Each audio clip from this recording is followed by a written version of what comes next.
СДММ баре ревизија на случајот на Сергеј Попов, како добил парична казна за тешка сообраќајка.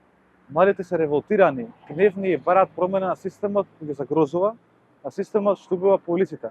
Пратеникот на ДПМН и председателот на УМС, Сергеј Попов, е дел од тој систем. Јавноста има право да знае дали системот што убива го заштитил Попов и дали тој добил привилегирана казна по налог на неговата партија.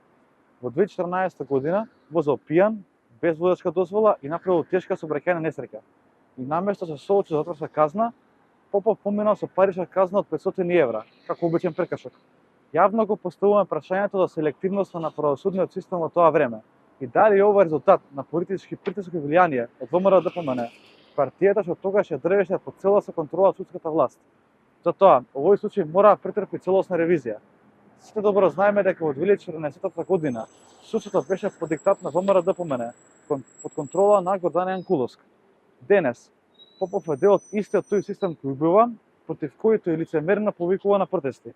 Затоа бараме итна ревизија на случајот на Сергеј Попов, објавување на сите факти за овој случај пред јавноста и оставка од Попов од функциите пратеник и председател на УМС, како минимум морален чин.